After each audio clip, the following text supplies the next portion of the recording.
Thank you. Thanks for the introduction. And let me start by thanking the organizers for their kind invitation. And so I'm going to talk about bounding L functions. Okay. So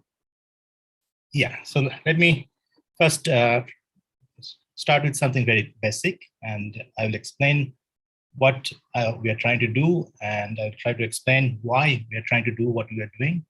And finally, I will explain a little bit about how we are doing it. Okay, so let's start with something which is fundamental, the Riemann zeta function. Okay, it is defined by this Dirichlet series, zeta s, 1 by n to the power s. It is given by this Weyl product over here. And both the Weyl product and the Dirichlet series, they converge absolutely if I take S to be sigma plus IT, a complex number, with sigma greater than 1. Okay, in that half plane, it's converging absolutely, and it defines a holomorphic function over there. So Riemann wanted to analyze this zeta function as a function of a complex variable, because he could relate the sums over primes to analytic behaviors of this zeta function. Okay, so the first thing that you want to do is to extend this definition of the zeta function beyond this half plane. So to that end, this is one way Riemann did. So he wrote it as an integral. He got an integral representation of zeta s. So you just multiply zeta s by a gamma factor, which is gamma s by 2 times pi to the power minus s by 2. Then it turns out to be an integral, a Mellin transform of psi x, where psi x is this explicit function over here. And it is, if you look at twice psi x plus 1, then it's basically a theta function. Okay, so the Riemann zeta function multiplied by a gamma factor is actually more or less a Mellin transform of a theta function. Okay, and so this is sometimes called the completed zeta function. So this over here, this Weyl product misses the prime at infinity, and the gamma factor gives you the prime at infinity. All right, now, so once we have this integral representation, we can try to use this to extend the definition of the Riemann zeta function beyond the half plane of absolute convergence. And one way of doing it is to apply the Poisson summation problem. So if you start with any reasonable functions f, which is defined over the real numbers, and then the sum of fn is equal to the sum of the Fourier transform of f over the integers. Okay, and if you apply it to the theta function twice psi x plus 1, then you get this relation that twice psi x plus 1 is equal to 1 by root x times twice psi of 1 by x plus 1. So the x gets flipped to 1 by x, and there is a factor which gets multiplied with 1 by root x. And if you use this, and then if you plug this in over here in this integral representation, then you get that this completed zeta function can be written in this fashion over here. And now if you look at this integral, so this integral is from 1 to infinity, and you'll see that this makes sense for all complex numbers. So this part here gives you a holomorphic function. It gives you an entire function, actually. Okay. So what we are left with over here, this is an analytic function with 2 poles at s equals to 0 and s equals to 1. And so you can recognize the pole at s equals to 0 coming from the gamma factor, because the gamma factor has poles at 0 and all the negative integers. And the pole at 1 is a genuine pole coming from the zeta function. So you can also, it follows from here that the poles at the negative integers are getting canceled by the zeta function. So the zeta function has trivial zeros at twice of negative integers, like -2, -4.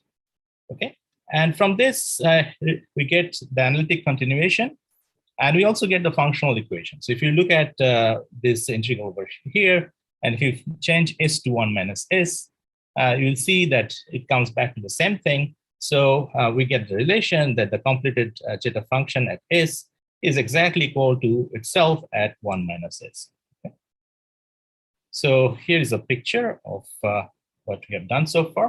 So we have started with the Riemann-Zeta function, which given by a Dirichlet series and Euler product in this half plane over here, where sigma is greater than 1. And then we extended it by this integral representation as a Mellin transform of a theta function, which makes sense where apply the Poisson summation formula to see that it actually converges for all complex numbers except at 0 and 1. And then we found out that the zeros of the gamma factor, the poles of the gamma factors should be cancelled by the zeros of the zeta. So there are trivial zeros at negative even integers, -2, -4, etc. There is a pole at s equals to 1 coming from the gamma factor, and there's a pole at s equals to 0 coming from the pole at 1 is coming from the zeta function, the pole at 0 is coming from the gamma factor, right?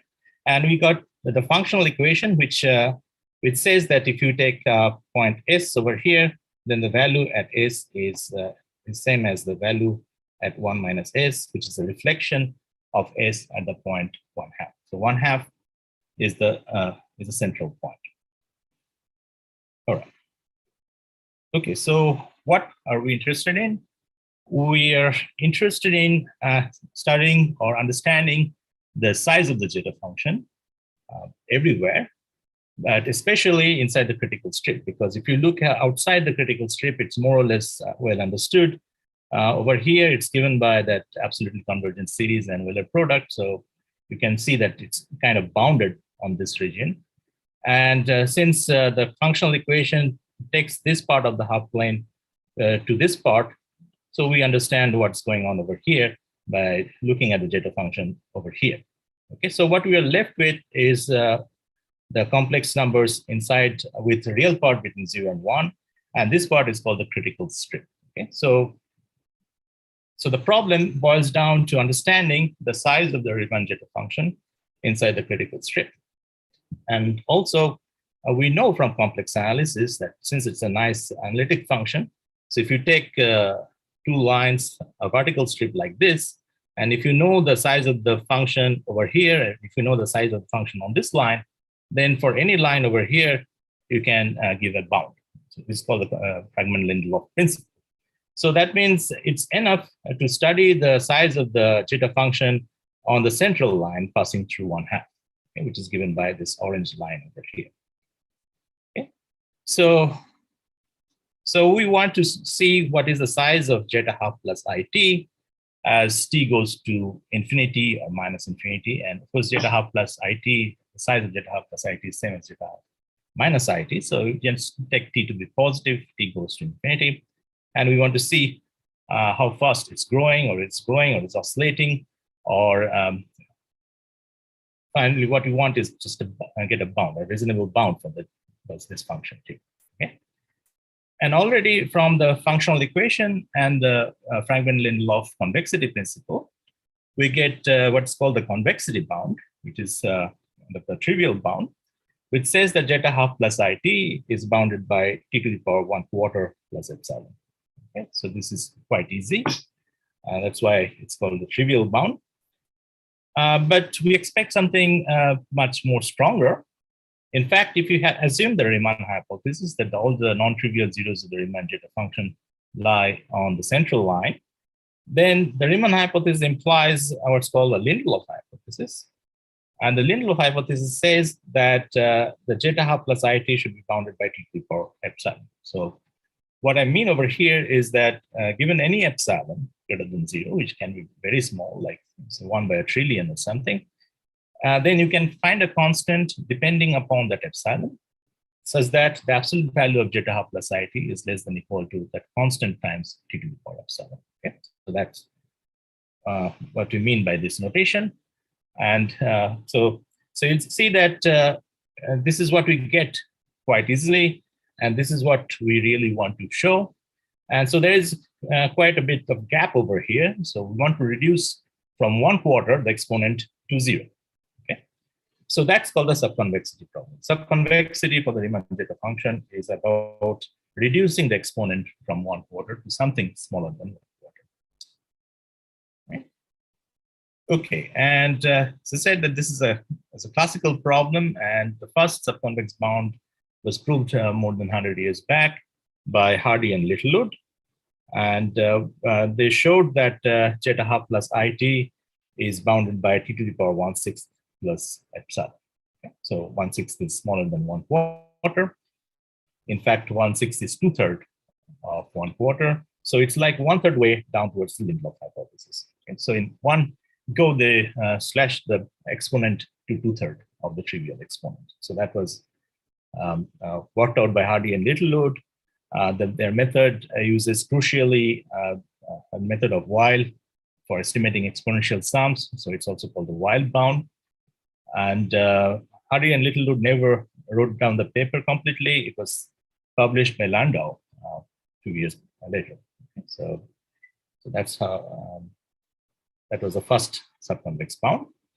Okay, so let me briefly tell you the steps in the proof. Okay, so the first thing is we are trying to study the zeta function inside the critical strip. And whatever the Dirichlet series and the Weyl product we started with, they do not make sense for zeta function inside the critical strip. So we want to get an expression for the zeta function inside the critical strip. And that comes from complex analysis because we have functional equation. Okay, and so you apply that together with Cauchy's theorem from complex analysis. And then what you get is what's called an approximate functional equation. What the approximate functional equation does is that it gives you an expression for the zeta function on the central line, zeta half plus IT. You'll see that it's almost like the Dirichlet series that defines it, but it's not entirely that. So you have to look at a truncated part of the Dirichlet series. And then you have to also look at zeta half minus IT and look at the truncated part of that. Okay. And then you have to multiply with the gamma factors. So that psi s over here is the gamma factors that were there in the functional equation. And this formula is not exactly equal to, it's not an exact formula. There is an error term, okay? But the error term is quite small. Okay, so we want to show that zeta half plus IT is bounded by t to the power some exponent which is less than 1/4, and the error term is like 1 by t to the power 1/4. So it's very, very good. Okay, so if you really want to get a bound for zeta half plus IT, what you have to do is get a bound for this and get a bound for this. Okay, and you'll see that this guy is bounded by 1, so it doesn't create any trouble. And this is just the conjugate of this one. So just it's enough to get a bound for this factor. Okay, and you can remove that 1 by square root of n by what's called partial summation. So basically, the problem boils down to estimating a sum of this type, n to the power it, where n is going up to square root of t. Okay, this you can also write as e of t by 2 pi log n. So e of z for me is e to the power 2 pi I z. It's a standard notation. So this is what's called an exponential sum, right? So the Riemann zeta function is bounded by an absolute value of certain exponential sum. And if you put the trivial, if you estimate this trivially, so if you, so e of z is bounded by 1, so the trivial estimate would be square root of t. If you plug this in over here, you get the convexity bound. Okay, so the convexity is just coming by estimating the exponential sum trivial.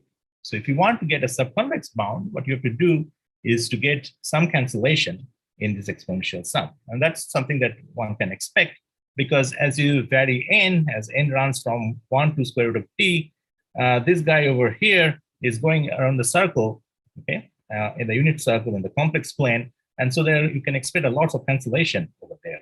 And in fact, you can expect a kind of a square root cancellation. So you expect that this will be bounded by not square root of t by t to the power 1/4 plus epsilon.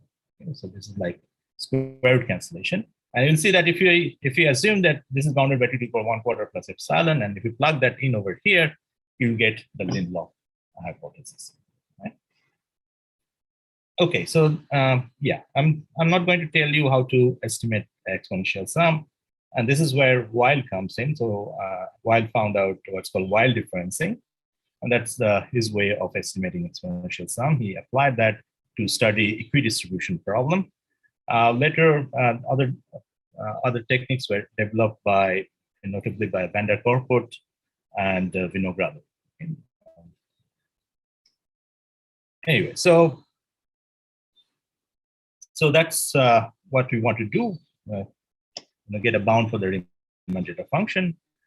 And you may ask, why is it useful? And the first thing is, of course, it's a consequence of the Riemann hypothesis. So getting anything near Lindelof will give some support to the Riemann hypothesis. So that's a good thing. And the other thing is, it's a quite a challenging problem. It's about estimating exponential sums, and exponential sums are central in analytic number theory. So it's important by itself.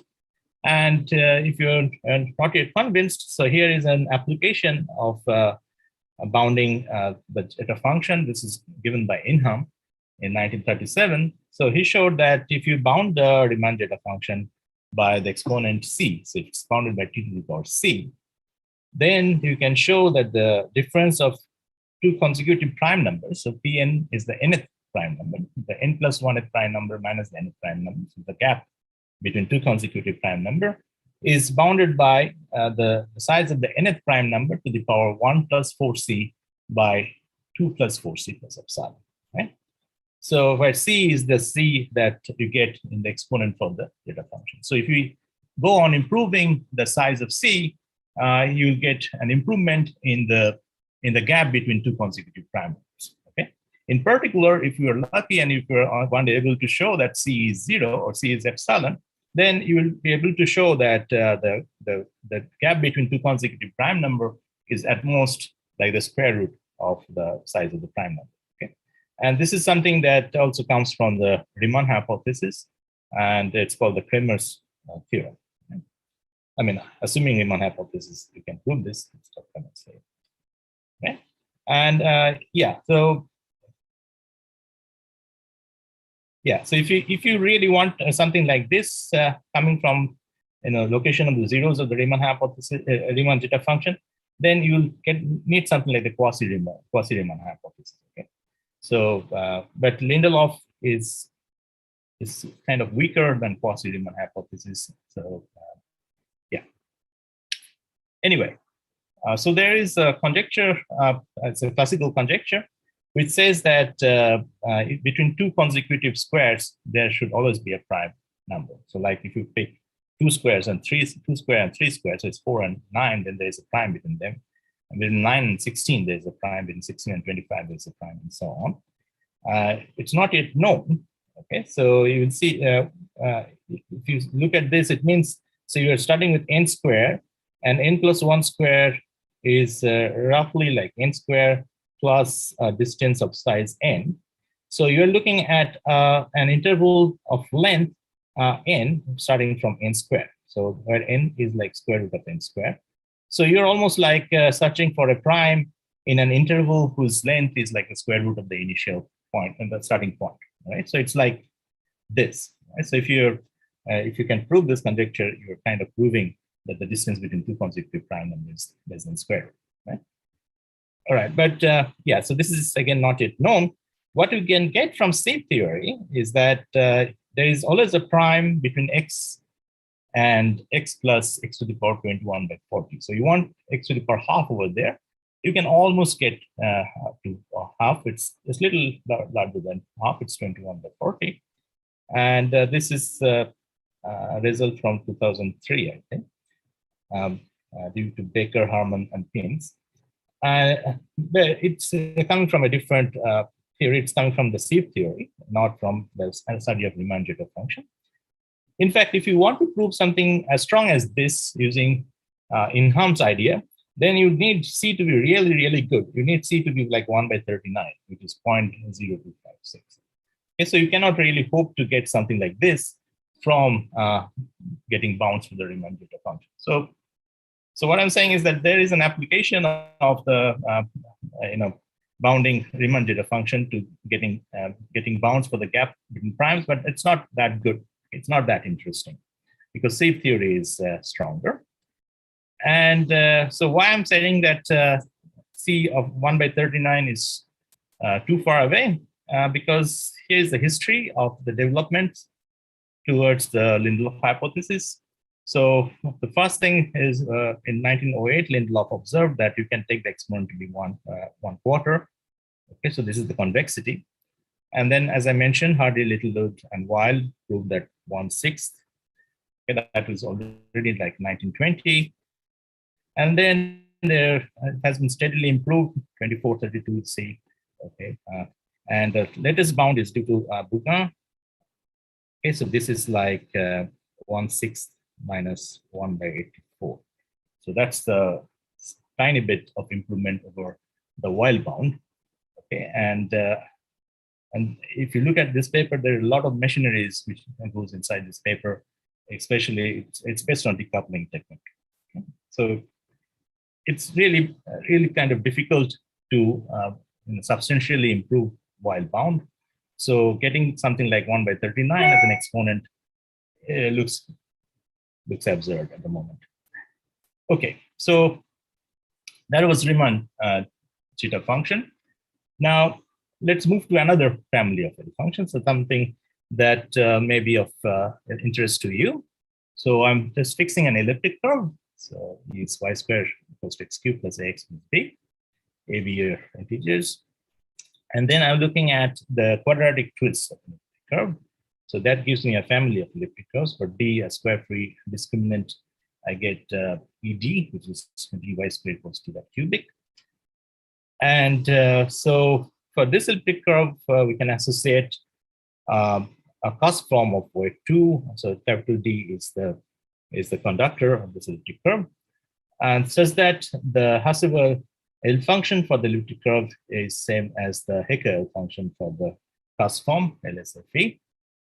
And then you can write down the L functions of this quadratic twist in this fashion. So they are just twists of this cusp form by the quadratic character chi d, okay, where chi d is the quadratic character associated with the discriminant d.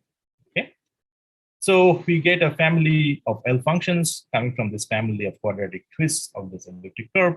And again, you can ask how does this bunch of numbers grow as d tends to infinity, whether it's growing rapidly or it's not really growing that much. Okay, and again, if you assume the relevant Riemann hypothesis over here, the GRH, then that will imply the GLAs, the generalized Lindelof hypothesis, which will predict that these L values do not grow that much. So in fact, they should be bounded by, again, by d to the power epsilon for any epsilon positive.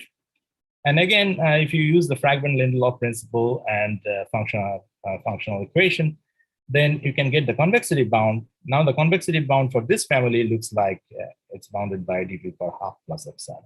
Okay, because you're twisting by chi d, so the conductor becomes d squared for this L function. And so the convexity bound is always like 1/4 of the conductor. So it's like 1/4 of d squared, which is 1/2. Okay. You can also look at the general case of this. So you start with a cusp form F, a GL2 form, and look at the quadratic twist of that. And that gives you a family of L values.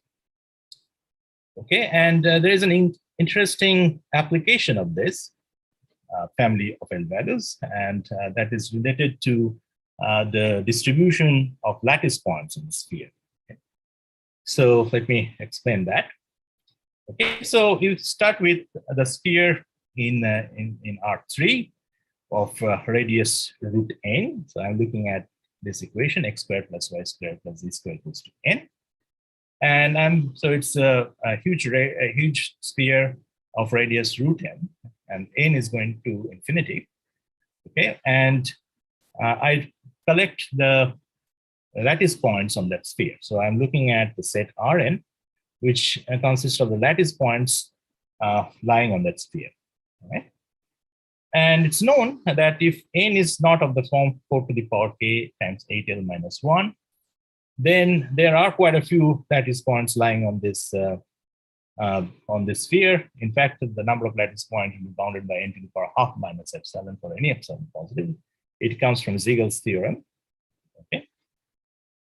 So what now we can do is we can take those many lattice points on that root n radius sphere, and then we can project it down to the unit sphere, which is S2, by just dividing the coordinates by root n. So I take Rn, divide all the coordinates by root n, then I get a set of points on the unit sphere S2, and I get quite a few points. As I take n towards infinity, I get more and more points in the unit sphere. And one thing that one can ask over here, and was asked by Linux, is that how are these points getting distributed on the sphere, okay? Whether they have any pattern. Okay? And Linux, using ergodic theory, proved that those points get equidistributed. Okay, so what it really means is that if you take a continuous function of the sphere, say v, and then if you look at this Riemann sum, okay, then that converges as n tends to infinity to the integral of the function with respect to the standard Libet measure on the sphere. Okay, so that's what we mean by equidistribution. So Linux proved that the lattice points on the sphere get equidistributed. You can using ergodic theory, but you can also prove something like this, prove something stronger than this using subconvexity. Right? So let me describe how that can be done. Okay, so first thing to observe is that to show this, it's enough to look at harmonic polynomial, okay, because they form a basis. So take harmonic polynomial P of degree K and look at the corresponding Weyl sum. Okay, and now since it's a degree K polynomial, I can take out this root n and I get this number.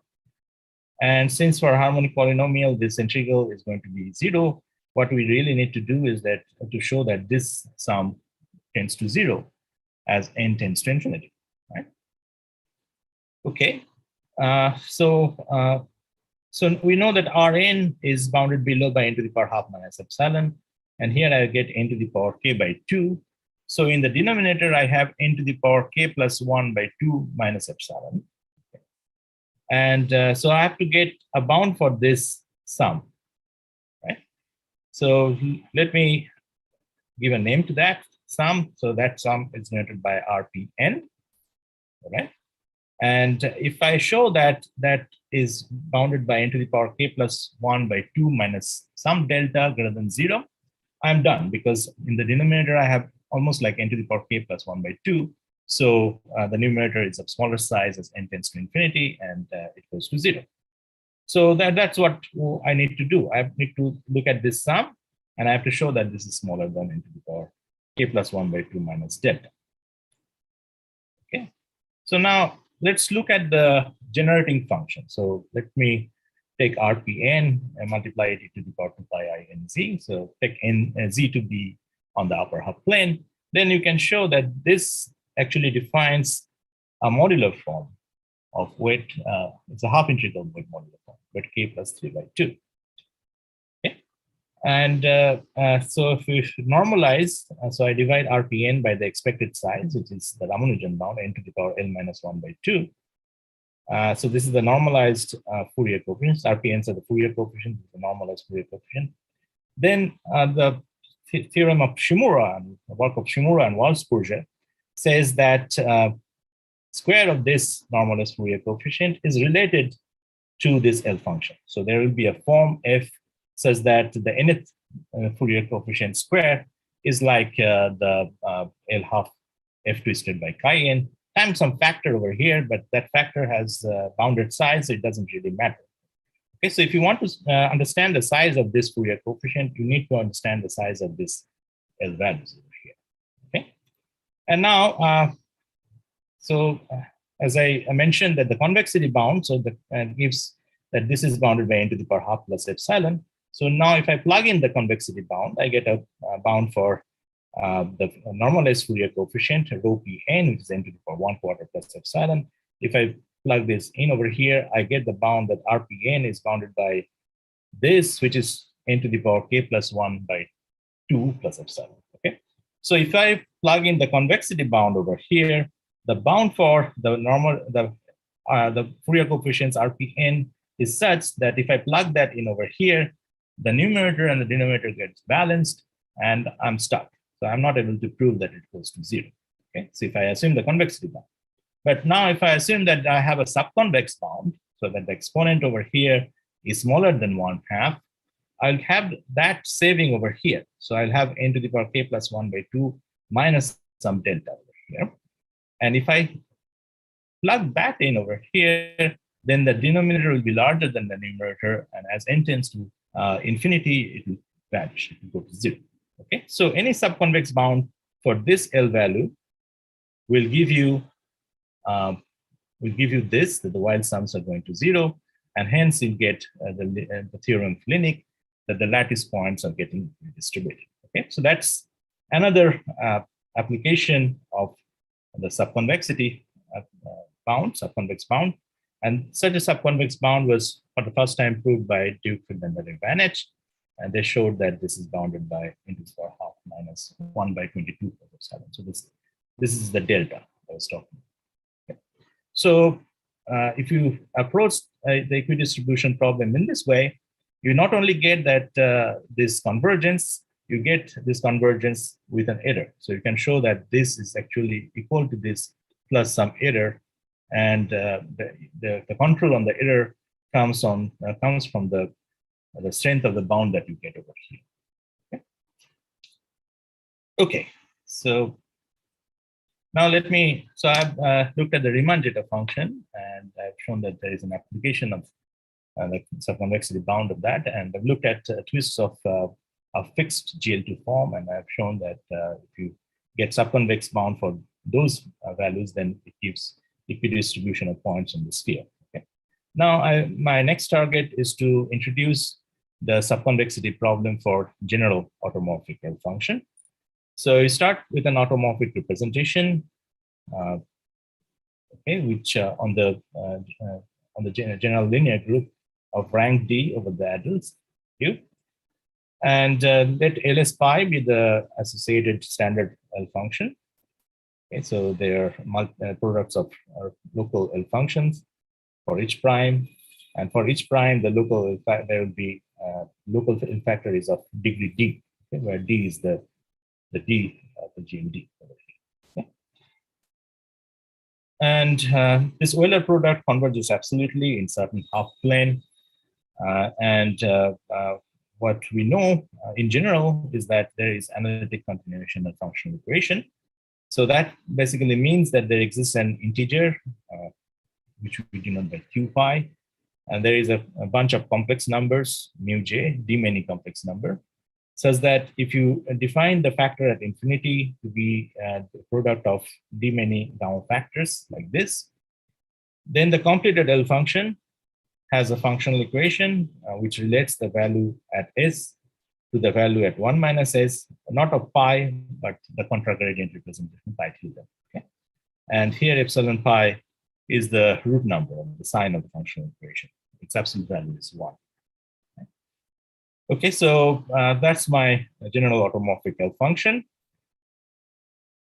And then the main conjectures that we have in the analytic theory of L function is, of course, the Rand-Riemann hypothesis, which says that all the non-trivial zeros of this L function should be lying on the central line.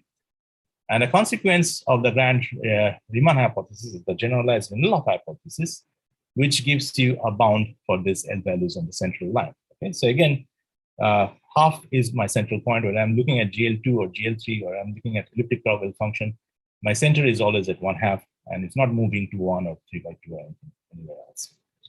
Okay, so the bound at the central line at half plus IT, it's is some number c pi t, which I'm going to define to the power epsilon. Okay, so it doesn't grow that much. Okay, this c pi t, so this will be defined in terms of the parameter which goes inside the functional equation. In particular, it will involve this integer q pi, which is the level of the form. It will involve this complex numbers mu j's, which are the spectral parameters, right? And of course, if you're looking at half plus IT, it will also involve the t. Okay? So this is called the analytic conductor. It's just that integer multiplied by these factors for each gamma factor, you have mu I plus IT, right? So this involves the level, the spectral parameters, and the location of plus IT on the central line. Okay, so there are three different ingredients which go inside this definition. The first one is the level. And if you ignore everything, if you look at only the T part, you see that there are d many copies of T, which is like T to the power D. So that's the T aspect of the anticonductor. And if you fix the level and also the location, for example, if you take T to be 0, you're looking at the central point, then the spectral part of the conductor is like the product of this mu i's. And so that is called the spectral part of the analytic conductor. Okay, so what is the subconvexity problem? The convexity bound for this L function again comes from the functional equation and fragment-Lindelof principle. It says that it is analytic conductor to the power 1/4 plus epsilon. That's what we can do quite easily just using complex analysis and functional equation. The subconvexity is about improving this exponent from 1/4 to something smaller than 1/4. Okay, and the Riemann hypothesis says you can actually put 0 in place of 1/4 over there. So there is a large gap that we need to fill up. All right, and now instead of looking at the whole conductor, you can look at different aspects. For example, you can fix the location T, you can fix the spectral parameters and change the level. For example, if you're looking at the twist of the elliptic curve, the weight remains fixed. That's the spectral parameter. Weight is always 2. If you're looking at the central point, the location is fixed, it's half. So the only thing that is changing over there is the level. So this is the level aspect of convexity. Okay. Or what you can do is you can fix the L function and change the location. That, for example, what we did with the Riemann zeta function. So the Riemann zeta function is fixed, and we are looking in the central line and passing from one point to the other and then central line. And that's called the T aspect. Okay, so there you want to do something better than T to the power D by 4. T to the power D is the part of the conductor. 1/4 of that is easy, that's convexity, and you want to do better than that. Or you can try to do in the spectral parameters. Okay, so you forget about this, the level and the location. You just want to get a better bound with respect to the spectral parameters over there. Okay, so there are 3 different flavors in the subconvexity problem. And in already, we have seen that in the T aspect, there is some sort of an application. And also in the level aspect, we have this application to equidistribution of rational lattice points on sphere. Now, let me give another application of subconvexity. And now it's in the spectral aspect. Right? So this is something called the arithmetic quantum unique ergodicity. So we start with mass forms of weight 0. We can also, there is also a holomorphic analog of this, but let's talk about mass forms. So we take F to be a weight 0 mass form for the full modular group SL to Z, right? And so delta is a Laplacian, delta F plus lambda F plus to 0. So lambda F is the eigen value with respect to the Laplacian. And so I'm taking as F varies, the lambda F goes to infinity, right? Right. So now on the modular curve H modulo SL to Z, I define this measure coming from this mass form. So this is my definition of the density function. And the arithmetic quantum unique ergodicity predicts that this measure converges to the hyperbolic measure on the modular curve weakly, okay, as lambda F goes to infinity. Okay. So that's quantum unique ergodicity. And like before, to check something like this, what you need to do is you pick G to be a class form for SL to Z and look at the total mass of G with respect to this measure d mu F on the modular curve. And you have to show that that goes to 0 as lambda F tends to infinity. Okay. So, so basically to prove this, you have to prove this one for all class forms. And also you have to do something for the Eisenstein series, something similar to this.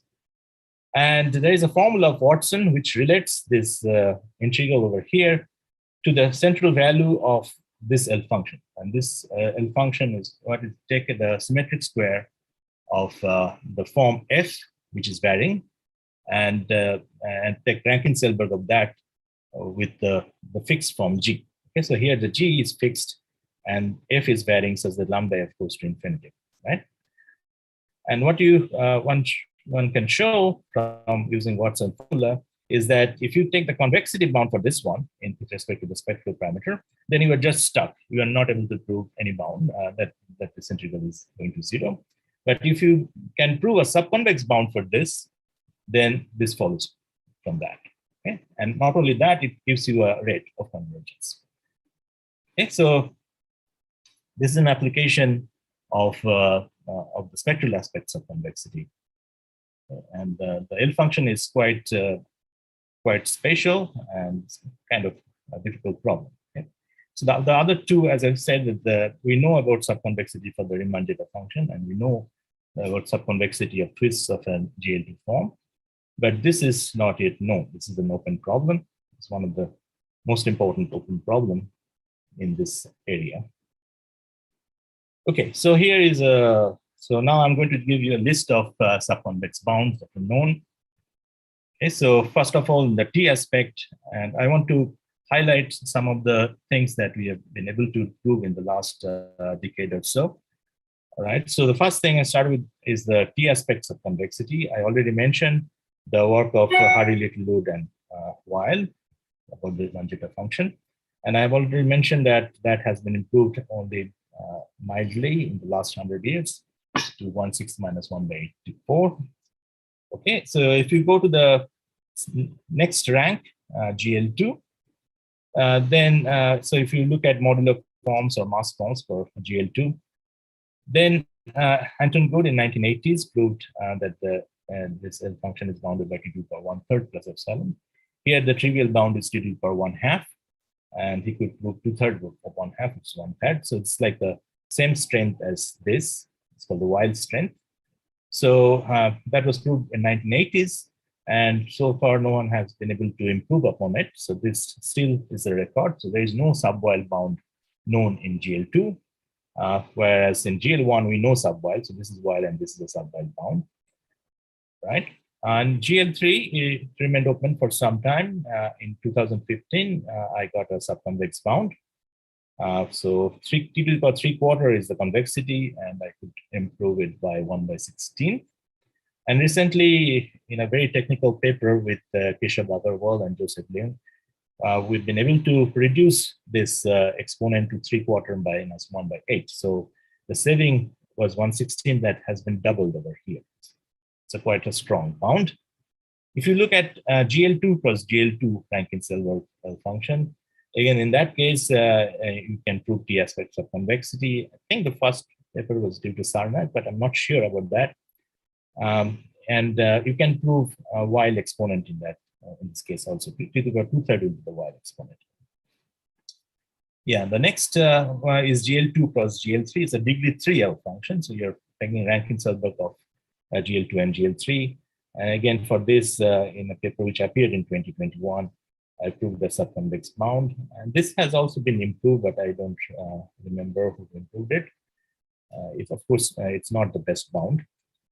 Okay, so if you look at the triple product, GL2 plus GL2 plus GL2, this was first done by Bernstein and Reznikov around 2008 or something. And recently, a paper by Blomer, Jana, and Nelson improved this, and they actually proved the Weyl exponent for GL2 plus GL2 plus GL2. Okay, so that's a very strong work. And recently, Paul Nelson, in a preprint, he has proved T aspect subconvexity for all groups. So, before him, we had been taking one step at a time, and each step was taking some time, but in one go, he has settled the whole problem. So now what remains is to get an improvement of the exponent that he had over there. Okay, so now the next step, set of result is about subconvex bounds in the spectral aspect. And I'm not going to write down explicitly what has been done, but the first work in this direction was due to Henrik Ivanich in 1980s. This has been improved. So he proved subconvexity in the weight aspect for holomorphic functions. For GL3, this has been recently done by Valentin and Lomer and Butkin. It appeared in 2020, I think. And this has been improved. The exponent has been improved by my student Sharma recently. Okay. And if you look at GL2 cross GL2 Rankin-Selberg convolution, this was first done by Sarnak, and he used that to prove a version of the quantum unique ergodicity for Eisenstein series. And his exponent was improved by Lau, Liu, and Yi. They proved the Weyl analog of the exponent. And for GL2 cross GL3, if you fix the GL3 form and vary the spectral parameters of GL2, it was done by my student Kumar. And if you fix the GL2 form and vary the spectral parameters for GL3, it was done by my another student Sharma. Okay, this is the same Sharma over here. And if you look at GL2 cross GL2 cross GL2, the triple product L function, again, the spectral aspect was done by Bernstein and Elznikov in the same paper. And again, the recent preprint of Paul settles all the problem. But the only thing over here is that he has to take the spectral parameters in the generic position. So the forms here, the forms he consider cannot lie near the bound, near the walls of the Weyl chambers. So in particular, if you go back to this application over here, so here you are talking about spectral aspects of convexity, but symmetric square of F is lying on the Weyl chamber. Okay, so it's not something of a generic location. So Nelson's work does not cover that case. Actually, it's in fact totally away from that case. Okay? In symmetric square, you have three gamma factor, and two of the gamma factors have the full parameter. The one gamma factor has no parameter. So it's like behaving like GL2. So that's not generic. So Paul's work doesn't cover that. The next set of bound is about the level aspect subconvexity. So here I'm taking chi to be a Dirichlet character with the conductor M. And this was the first one bound in the level aspect was proved by Burgess in 1960. He proved that it's bounded, and the Dirichlet function is bounded by m to the power 3 by 16. So it's like 3/4 of 1/4. So it's slightly weaker than the Weyl exponent.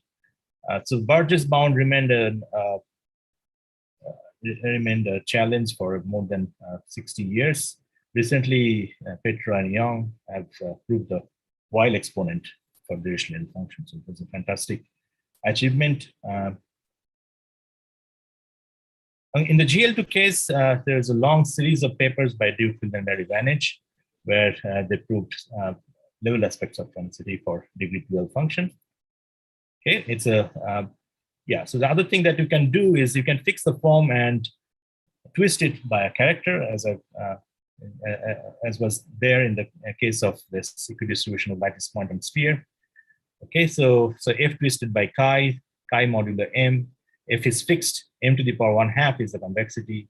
Half minus 1 by 22 is what Duke, Friedlander, and Ivanich proved, and from that Duke proved the linear equidistribution thing. This bound has been improved to the m to the power 3 by 8 by Blomer, Harkos, and Michel. This is 3 by 8 is of Burgess strength because 3 by 8 is like 3/4 of 1/2. Okay, so that's the Burgess strength.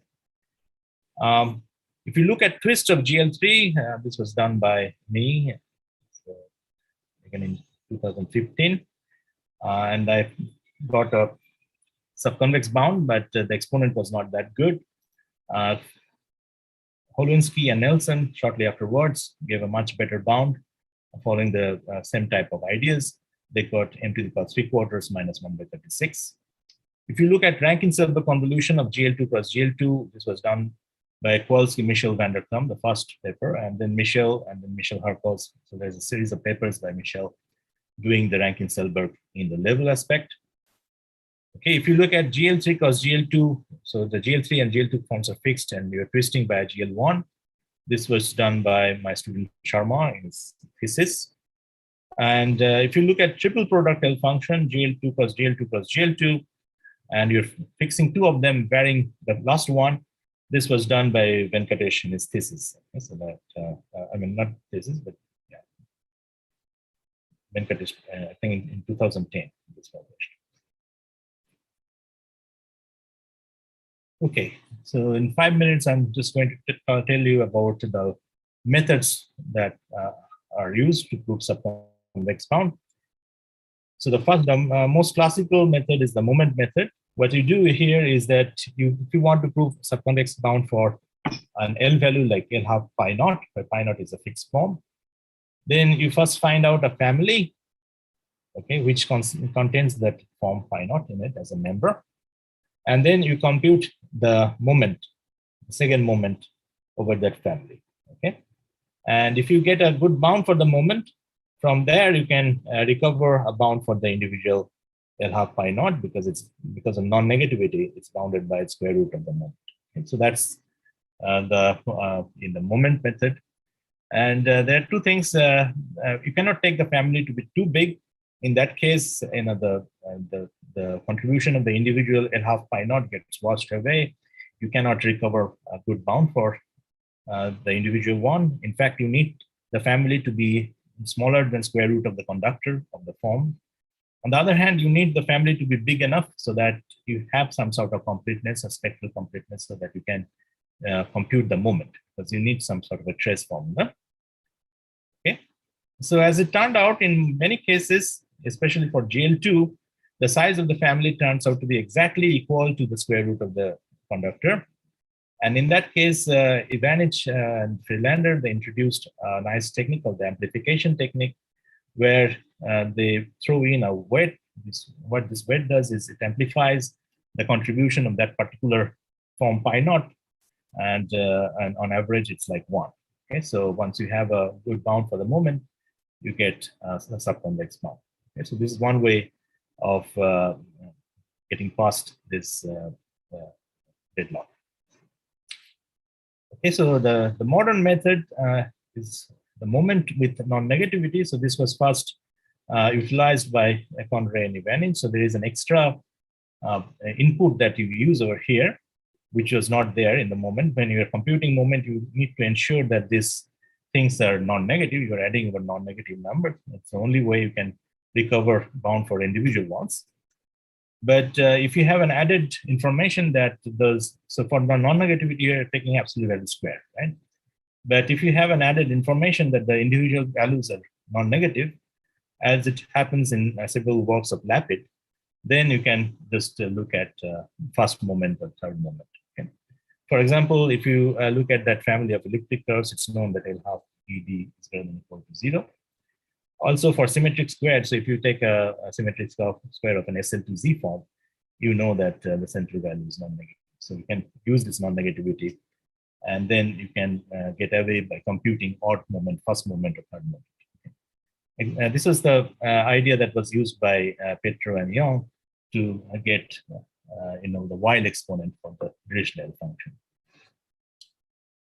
The other method that has been used especially by Michel and Venkatesh, and recently by Paul Nelson, is based on period approach, and it uses a lot of representation theory of automorphic forms.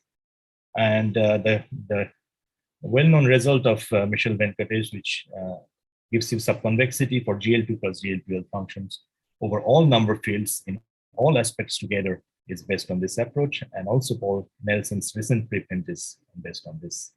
Okay, so there are like these 4 different methods. And I introduced a slightly different method. This is a completely analytic number theoretic method. It's based on the classical circle method of Hardy-Littlewood Ramanujan. And it's called delta method. Okay, so and in delta method, so I don't have time. I just so this is like the last 3 pages, which gives quickly a proof of that case of F twisted by chi. Okay, so what we do is so you want to get a bound for L half F twisted by chi. So F is fixed, chi is varying. So chi is modulo P. Then again, you use the approximate functional equation. So what approximate functional equation does is it gives an expression of this in terms of sums of this type. Okay, so and you can show that to get subconvexity, you have to get cancellation in sums of this type, as I had mentioned in case of the Riemann-Jitter function. Okay, the only thing is that this is not an exponential sum. This involves the characters and also the Fourier coefficient of the form. So there are two oscillatory terms, lambda fn and chi n. They oscillate in their own manner. What you have to show is that they together do not conspire with each other.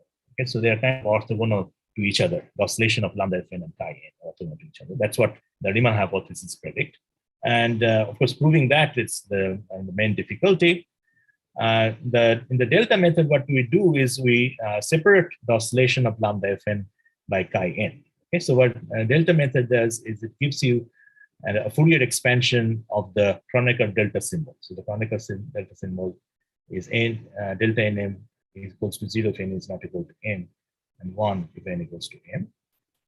So you get a Fourier expansion of this delta symbol, and using that, you can separate the oscillation of the Fourier coefficient from the character.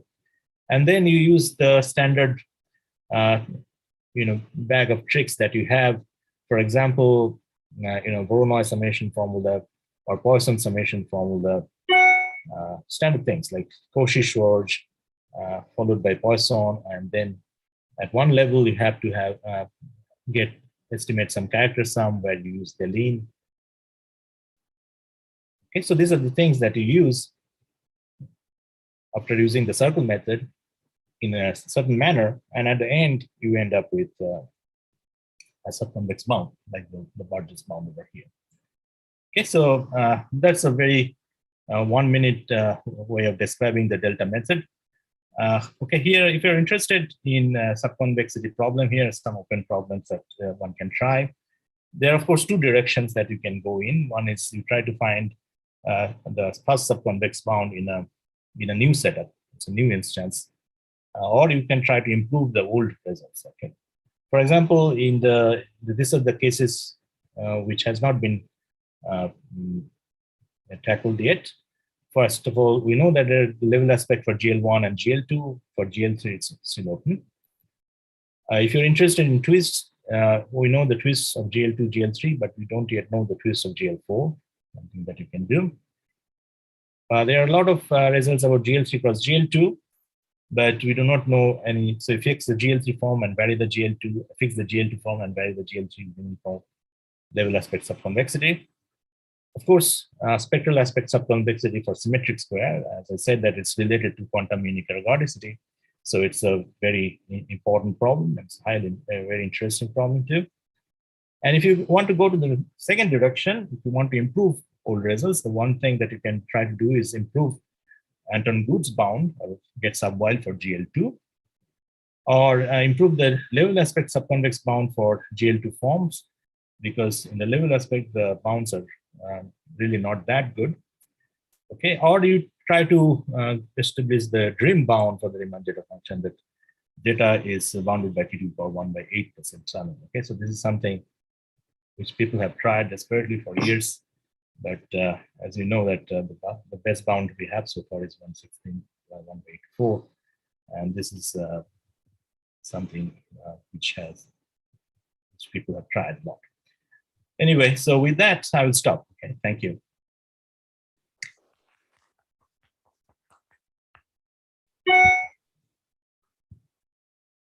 Thank you very much. Any questions, comments? So in these open problems, what you said, like for GL3 cross GL2, at least if we know for the level aspect for GL3, like from this Nelson's result, maybe one can get something for GL3 cross GL2, right? The Nelson's results, they do not cover the level aspect. It's only on spectral aspect. Okay. So if you can do the level aspect in GL3, then there is a level aspect quantum unique ergodicity, and so you can get that as a consequence. Okay. Okay, thank you. Any more questions, comments?